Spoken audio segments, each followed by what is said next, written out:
अनुयायी होते तो जानकार होते, जानकार होते तो बताते, बताते तो लोग जागृत होते, जागृत होते तो रीथिंक करते। ये सारी बातें ये सिद्ध करती है कि गांधी जी बैकवर्ड क्लासेस के समर्थन में नहीं थे। गांधी जी वर्ण व्यवस्था के समर्थक थे, गांधी जी जाति व्यवस्था के समर्थक थे। जो वर्ण व्यवस्था और जाति व्यवस्था का समर्थक होता है वो अस्पृश्यता का भी समर्थक होता है। एक अछूत को मंत्री पद से हटाने के लिए गांधी जी ने प्रयास किया था। सिद्ध होता है गांधी जी अस्पृश्यता के भी समर्थक थे। गांधी जी जब यहां बॉम्बे में आए, वाल्मीकि बस्ती में, भंगी बस्ती में गए, बाबा साहब अम्बेडकर के साथ भी भंगी जाति के कार्यकर्ता थे। बाबा साहब अम्बेडकर ने गांधी जी को फंसाने की योजना बनाई। बाबा साहब अम्बेडकर ने एक भंगी कार्यकर्ता को बुलाया, उसको कहा कि बढ़िया क्वालिटी के फल खरीदो और शुद्ध सफेद कपड़े पहनो, एकदम साफ सुथरे, और गांधी जी को मिलने के लिए जाओ और उनको कहो गांधी जी आपके नाश्ते के लिए मैं ये गरम गरम दूध और गरम गरम मैं सेब लाया हूं, आप खाओ।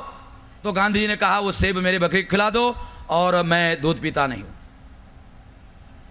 बाबा साहब ने पहले कहा था ये भंगी को, तेरे हाथ का गांधी जी खाने वाले पीने वाले नहीं है। जब उसने अनुभव किया और वापस आया, अपने बस्ती में जाकर हंगामा किया। जैसे ही हंगामा किया, गांधी जी को लगा कि अब वाल्मीकि बस्ती में रहना बहुत खतरनाक है, वहां से तुरंत भाग गए।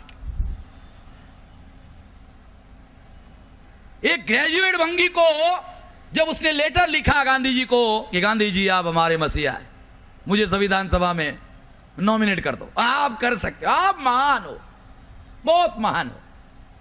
गांधी जी ने चिट्ठी लिखी उस ग्रेजुएट भंगी को जो अंग्रेजी पढ़ा लिखा था कि ये नौजवान भटक गया है, ये नहीं जानता है कि मैं कांग्रेस का चवन्नी का भी मेंबर नहीं हूं। ये बात भी सही थी कि गांधी जी ने कांग्रेस का इस्तीफा दिया था, ये बात सही है, गांधी जी ने चवन्नी कांग्रेस का इस्तीफा दिया था। अब गांधी जी ने कांग्रेस का इस्तीफा क्यों दिया था? क्योंकि कांग्रेस में बहुत बदमाश लोग इकट्ठा हो गए थे, बहुत ज्यादा बदमाश इकट्ठा हो गए थे। गांधी जी ने सोचा ये सारे बदमाशों की जिम्मेवारी मेरे ऊपर आ जाएगी, मेरा महात्मापन खतरे में पड़ जाएगा, सारे लोग मुझे जिम्मेवार मानेंगे। तो गांधी जी ने इस्तीफा दिया। इस्तीफा देने के बाद कांग्रेस के लोगों को बड़ा डर लगा। वो वहां गांधी जी के पास मिलने के लिए, अरे वो कांग्रेस कैसे चलेगा? तो गांधी जी ने कहा चिंता क्यों करते हो, मेरी जब जरूरत होगी कांग्रेस वर्किंग कमेटी में रेजोल्यूशन पास करने का और मुझे बुलाने का, मैं आता रहूंगा। क्या कहा कि तुम घबराओ मत, कि मेरी जब जब भी जरूरत होगी कांग्रेस वर्किंग कमेटी में रेजोल्यूशन पास करना कि गांधी जी की जरूरत है और हम गांधी जी को सर्वाधिकार देते हैं, तो मैं आता रहूंगा, नेतृत्व करता रहूंगा। यानी गांधी जी एक साथ दो काम करते थे। गांधी कांग्रेस में जो बदमाश इकट्ठा हुए थे उसकी जिम्मेवारी भी लेना नहीं चाहते थे और कांग्रेस को नेतृत्व देने के बारे में भी मामला, अपना अधिकार छोड़ना नहीं चाहते थे, ऐसे करते थे। यानी कांग्रेस को जब भी गांधी जी की जरूरत होती थी और रेजोल्यूशन पास करते थे, गांधी जी को बुलाते थे और गांधी जी भी आते थे। ये सारा इसलिए मैं कहते रहता हूं कि गांधी जी जैसा पाखंडी आदमी दुनिया में मिलने वाला नहीं है। और जब हमको अवसर मिलेगा तो मैं डिक्शनरी से पाखंडी शब्द हटा दूंगा और डिक्शनरी में पाखंडी की जगह गांधी डालूंगा। जब हम लोगों को अवसर मिलेगा हम भी डिक्शनरी लिखेंगे और बच्चे जोर जोर से शब्दों को रटेंगे। क्या रटेंगे? गांधी जी यानी पाखंडी, गांधी जी यानी पाखंडी, गांधी जी यानी पाखंडी, गांधी जी यानी पाखंडी। यानी लोगों को मालूम हो जाएगा गांधी शब्द का अर्थ पाखंडी,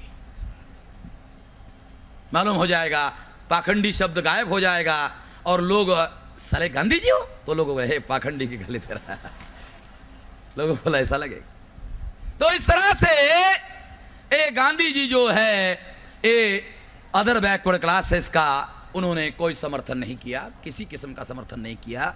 मेरे समझ में नहीं आता है कि अदर बैकवर्ड क्लासेस के लोग गांधी जी के समर्थन में क्यों है। मुझे ऐसा लगता है इसका दोष, सारा का सारा दोष अंबेडकरवादी लोगों के ऊपर है। अंबेडकरवादी लोग इसके लिए दोषी है कि उन्होंने अदर बैकवर्ड क्लासेस के लोगों को गांधी जी के बारे में जागृत करने का काम नहीं किया। अगर वो करते तो ये संकट नहीं आता। और इस बात को ध्यान में रखते हुए मैं, जैसे बाबा साहब अम्बेडकर ने किताब लिखा what Gandhi and Congress have done to untouchable, तो अभी हम लोग किताब लिखने वाले हैं जो भाग अधूरा रहा अनटचेबल के लिए, वो लिखेंगे what Gandhi and Congress have done to untouchable 46 के बाद गांधी जी, ये क्या धोखेबाजी की।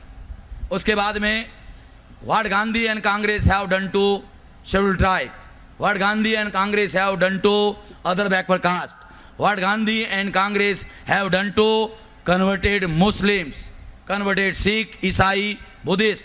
ऐसे अलग अलग तरह के वैल्यूम्स और अलग अलग तरह की जानकारी बैकवर्ड को जो चाहिए वो मिलेगी।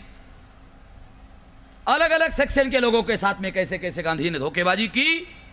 गांधी ने सभी लोगों के साथ धोखेबाजी करने में अगर कामयाबी हासिल नहीं हुई होती तो आजाद भारत ब्राह्मणों के नियंत्रण में नहीं जाता। ब्राह्मणों के नियंत्रण में अगर आजाद भारत गया उसके लिए सबसे ज्यादा गांधी ही जिम्मेवार। साथियों, अदर बैकवर्ड कास्ट के जो लोग हैं उसके भी समर्थन में गांधी जी नहीं थे। गांधी जी वर्ण व्यवस्था के, जाति व्यवस्था के, अस्पृश्यता के समर्थक थे। ये तो मैंने आपको पहले ही बताया। हिंद स्वराज नाम की किताब पढ़ लेना। गांधी जी ने जब वर्ण व्यवस्था का और जाति व्यवस्था का समर्थन किया, बाबा साहब अम्बेडकर ने एनिलेशन ऑफ कास्ट के संदर्भ में जब गांधी जी ने समर्थन किया तो बाबा साहब अम्बेडकर ने गांधी जी के लेखों का जवाब दिया। ये एनिलेशन ऑफ कास्ट में अपेंडिक्स में लिखे हुए हैं। अगर वो लेख बाबा साहब अम्बेडकर ने गांधी जी के लेखों के जवाब में लिखे, अगर उतना भी आप पढ़ोगे गांधी जी के लेखों के जवाब में, तो आपको लगेगा बहुत भयानक किस्म के वो जवाब बाबा साहब अम्बेडकर ने दिए हैं। वो आप पढ़ लेना।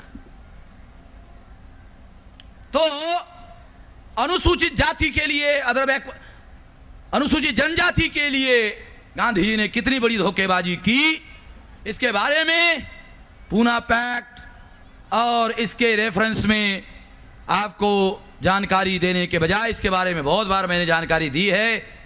मैं एक किस्सा साथियों आप लोगों को बताना चाहता, वो बहुत महत्वपूर्ण है। 1946 की बात है। लॉर्ड वेवेल गवर्नर जनरल थे और ये अंग्रेजों की अधिकृत नीति थी। क्या अधिकृत नीति थी कि जब भी हम भारत छोड़कर जाएंगे तो ट्रांसफर ऑफ पावर में 3 हिस्से होंगे, हिंदू, मुसलमान और अनुसूचित जाति और जनजाति। ये 3 हिस्से होंगे ट्रांसफर ऑफ पावर के, और वो 3 हिस्से लिखित रूप से संविधान के अंदर, वो ड्राफ्टी संविधान का इस तरह से लिखा जाएगा कि उसमें ट्रांसफर ऑफ पावर में उतने हिस्से दिए जाएंगे। ये बात 17 अगस्त 1932 को अंग्रेजों ने जब कम्युनल अवार्ड घोषित किया, उस समय से अंग्रेजों ने इस बात को मान्यता दी।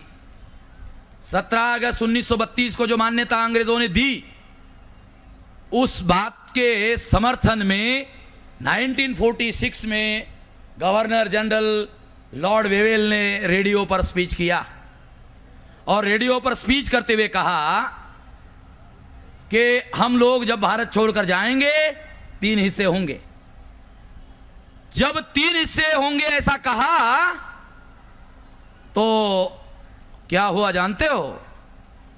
तो गांधी जी ने इसका रेडियो का स्पीच सुना, तुरंत टेलीग्राम लिखा, लॉर्ड वेवेल को टेलीग्राम भेजा। उस टेलीग्राम में गांधी जी ने तीसरे हिस्से का विरोध किया, ऑन रिकॉर्ड। अब गांधी जी ने लॉर्ड वेवेल को टेलीग्राम दिया। ये वामन मेश्राम को कैसे मालूम हो गया कि टेलीग्राम गांधी ने दिया? बाबा साहब अम्बेडकर बहुत विजिलेंट थे। वो टेलीग्राम की कॉपी बाबा साहब अम्बेडकर को उपलब्ध हुई। उन्होंने वो telegram word Gandhi and Congress have done to untouchable का जो अपेंडिक्स है, उस अपेंडिक्स में उन्होंने लिखा। जब मैंने वो सारा पढ़ा और नए सिरे से मैंने इस पर संशोधन किया तो वो टेलीग्राम उसमें उपलब्ध था। इसका मतलब है कि 1946 तक अंग्रेज 3 हिस्से बनाने के लिए अधिकृत रूप से राजी थे, ये दस्तावेजी प्रमाण उपलब्ध है। अब सवाल है, 15 अगस्त 1947 को भारत आज़ाद हुआ, 46 में ये हुआ। लॉर्ड वेवेल ने कहा 46 और 47 इसके बीच में क्या कारण हुआ कि तीसरा हिस्सा गायब हो गया। और तीसरा हिस्सा गायब किसने किया, कौन है वे व्यक्ति, इसके बारे में भी साथियों मैंने संशोधन किया, मैं आपको बताना चाहता हूँ। जब लॉर्ड वेवेल गवर्नर जनरल चले गए और वेवेल के जगह लॉर्ड माउंटबेटन आए। जब माउंटबेटन आए तो माउंटबेटन आना नहीं चाहते थे। इंग्लैंड में चुनाव हुआ, मजदूर पार्टी विजयी हुई, कंजर्वेटिव पार्टी का पराभव हुआ। कंजर्वेटिव पार्टी के नेता चर्चिल थे, चर्चिल का पराभव हुआ। देखो बड़ी अजीब किस्म की बात है, भारत की कंजर्वेटिव पार्टी कांग्रेस, भारत के कंजर्वेटिव जाति ब्राह्मण, वो हमको अधिकार देना नहीं चाहते थे, और इंग्लैंड की कंजर्वेटिव पार्टी हमको अधिकार देने के लिए राजी थी। और जब मजदूर पार्टी आई, मजदूर पार्टी का प्रधानमंत्री क्लेमेंट एटली बना, और एटली ने वेवेल को वापस बुलाया और लॉर्ड माउंटबेटन को, जो रॉयल फैमिली का था, उसको भेजा। तो वो जाने के लिए राजी नहीं था, क्योंकि पार्टीशन का मामला राजनीतिक रूप से सुलझाना था, सबसे कठिन मामला था। इसलिए लॉर्ड माउंटबेटन ने कहा ए झंझट मुझे नहीं चाहिए, मैं नहीं जाता। क्लेमेंट एटली ने जब उसके ऊपर दबाव डाला तो फिर भी उसने एक शर्त रखी, और शर्त ऐसी रखी कि क्लेमेंट एटली नहीं मानेगा तो मुझे जाने की जरूरत खत्म हो जाएगी। उसने क्या शर्त रखी, उसने शर्त रखी कि दिल्ली में मैं जो फैसले करूंगा, मेरे फैसले में लंदन की जो गवर्नमेंट है अंग्रेजों की, वो हस्तक्षेप नहीं करेगी।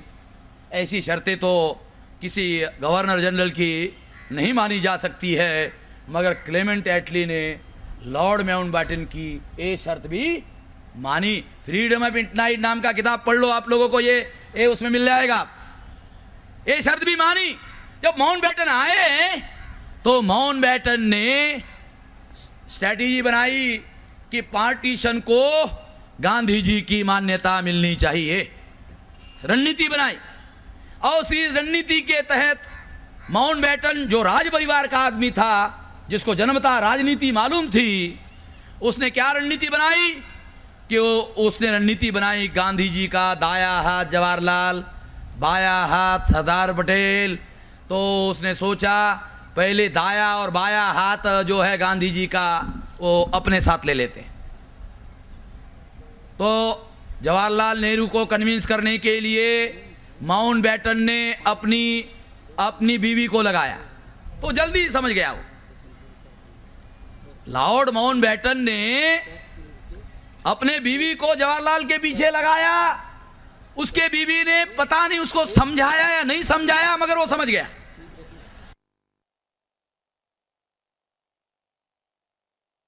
नहीं है, बूढ़े हो गए हो, वो काफी उम्रदराज व्यक्ति थे। और अगर जल्दी पार्टीशन हो जाए, ट्रांसफर ऑफ पावर हो जाएगा, ट्रांसफर ऑफ पावर हो जाएगा तो तुम सत्ताधारी बन सकते हो भाई।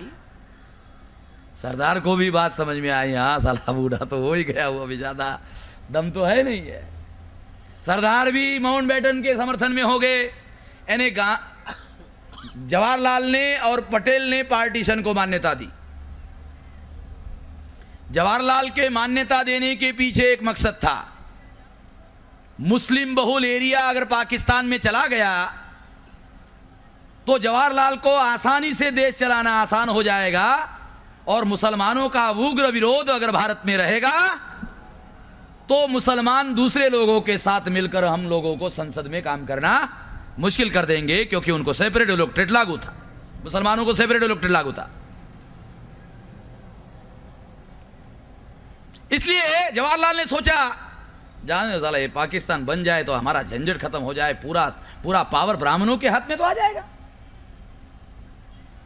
जवाहरलाल की अपनी रणनीति रही होगी। दो आदमियों को जब माउंटबेटन ने कन्विंस किया तो गांधी जी के जो सबसे बड़े समर्थक दो आदमी जब पाकिस्तान के समर्थक हो गए तो माउंटबेटन ने लास्ट में गांधी जी को बुलाया। जब लास्ट में बुलाया तो गांधी जी के पास मौलाना आज़ाद बैठे थे। संदेश आया कि माउंटबेटन आपसे वार्ता करना चाहते, आइए। तो गांधी जी ने मौलाना आज़ाद को पूछा, ये रिकॉर्ड है, क्या पूछा मौलाना, अगर मैं पाकिस्तान का विरोध करता हूं माउंटबेटन के पास में तो आप किसका समर्थन करोगे? तो मौलाना ने कहा, गांधी जी अगर आप पाकिस्तान का विरोध करते हो तो मैं आपका समर्थन करूंगा। मौलाना आज़ाद का समर्थन लेकर गांधी जी मिलने के लिए माउंटबेटन को गए। गांधी जी के शरीर पर कोई कपड़ा नहीं था और माउंटबेटन के कमरे में एसी चल रहा था और गांधी जी के ऊपर के हिस्से में कपड़ा नहीं था और पहले से ही एसी चल रहा था, मामला बड़ा ठंडा था। थोड़ी देर के बाद गांधी जी की उम्र भी ज्यादा थी और कमजोर भी थे, तो ऐसे ऐसे हिलने लगे। तो माउंटबेटन की जो मिसेज थी उसने अपनी शाल लाई और गांधी जी को लपेटी। गांधी जी को थोड़ा सा गर्मी हुई तो गांधी जी जब बोलने लायक हुए तो माउंटबेटन ने वार्ता शुरू की। माउंटबेटन राज परिवार का होशियार आदमी था, डिप्लोमेट्स आदमी था। माउंटबेटन ने गांधी जी को कहा, गांधी जी सरदार पार्टीशन के समर्थक हो गए, आपको पता चला होगा। जवाहरलाल जी ने भी पार्टीशन को समर्थन दे दिया है, आपको यह भी पता चला होगा। आपके दो सबसे बड़े समर्थक व्यक्ति मेरा समर्थन कर रहे हैं। मैं चाहता हूं कि आप भी पार्टीशन का समर्थन करें, भारत के विभाजन का आप भी समर्थन करें, मैं चाहता हूं। गांधी जी ने सोचा बात तो सही है। गांधी जी ने माउंटबेटन को सवाल पूछा, चलो ठीक है, गांधी जी जैसे बनिया होता है तो होशियारी से कैसे बात करते हो, चलो ठीक है कि अगर मैं आपको पार्टीशन में समर्थन देता हूं तो मुझे क्या मिलेगा? गांधी जी जो बनिया थे, क्योंकि बनिया का एक स्वभाव होता है लेन और देन, वो हर जगह लेन और देन की बात करता है। तो गांधी जी ने उसको पूछा, चलो मैं आपको समर्थन करता हूं, आप मुझे क्या दोगे? माउंटबेटन बड़ा होशियार आदमी था। गांधी जी ने क्या चालाकी की, वो माउंटबेटन के मुंह से निकलवाना चाहता था, मगर माउंटबेटन भी बड़ा होशियार आदमी था। उसने प्रति प्रश्न किया गांधी जी को, गांधी जी आप क्या चाहते हो? यानी अपने मन का भाव बताने के बजाय माउंटबेटन ने गांधी जी को पूछा होगा, गांधी जी आप क्या चाहते हो? तो गांधी जी ने बताया होगा, लॉर्ड वेवेल ने ऐसा कहा था कि जब इस पार्टीशन होगा, ट्रांसफर ऑफ पावर होगा तो 3 हिस्से बनाए जाएंगे। अगर आप 2 ही हिस्से बनाओ, एक हिंदू के लिए एक मुसलमान के लिए। हिंदू के लिए क्यों? क्योंकि हिंदुओं के नाम पर ब्राह्मणों का कब्जा होना था, इसलिए एक हिंदुओं के लिए एक मुसलमान के लिए। मुसलमान को पाकिस्तान मिलेगा और हिंदुस्तान ब्राह्मणों को मिलेगा। 2 ही हिस्से होने चाहिए। अनुसूचित जाति और जनजाति के लोगों को जो तीसरा हिस्सा ट्रांसफर ऑफ पावर में मिलने वाला है वो आपको रद्द करना होगा। अगर आप रद्द करोगे तो मैं पाकिस्तान को मान्यता देने के लिए राजी हूं। माउंटबेटन को क्या लेना देना था, उसको तो साला ये संकट दूर करना था। माउंटबेटन ने सोचा, और वैसे ही वो क्लेमेंट एटली से पहले ही उसने ले लिया था कि मेरे निर्णयों में दखल देने का अधिकार नहीं होगा। माउंटबेटन ने उसको कहा, ठीक है, अनुसूचित जाति जनजाति के लोगों का जो मामला है वो मैं देख लेता हूं, आप इसको और उसको हम छोड़ देंगे। जब ये सौदेबाजी गांधी जी और माउंटबेटन के बीच में हो गई, पाकिस्तान को मान्यता गांधी जी के लिए, गांधी जी मिल गई, गांधी जी बाहर आए। अब ये सारा संवाद जो मैं आपको बता रहा हूं ये रिकॉर्ड में तो नहीं है, मगर एक बात रिकॉर्ड में, वो रिकॉर्ड में क्या है, जैसे ही फैसला हुआ अंग्रेजों ने बाबा साहब अम्बेडकर को कम्युनिकेट किया, तीसरा हिस्सा नहीं मिलेगा। अंग्रेजों ने बाबा साहब अम्बेडकर को कम्युनिकेट किया, अंग्रेज जो पहले मानते थे तीसरा हिस्सा मिलेगा, उन्होंने बाबा साहब अम्बेडकर को कम्युनिकेट किया, तीसरा हिस्सा नहीं मिलेगा। जैसे ही नहीं मिलेगा ऐसे बाबा साहब अम्बेडकर को पता चला, वो तुरंत इंग्लैंड गए, ये ऑन रिकॉर्ड इंग्लैंड गए। वहां मजदूर पार्टी की सरकार थी, वो मिनिस्टर्स और सरकार के लोगों को मिले, सरकार ने उनको कहा आपको भारत में वापस जाना होगा और गांधी जी से वार्ता करनी होगी। ये मामला समाप्त हो गया है, अभी हम इसमें कुछ नहीं करने वाले।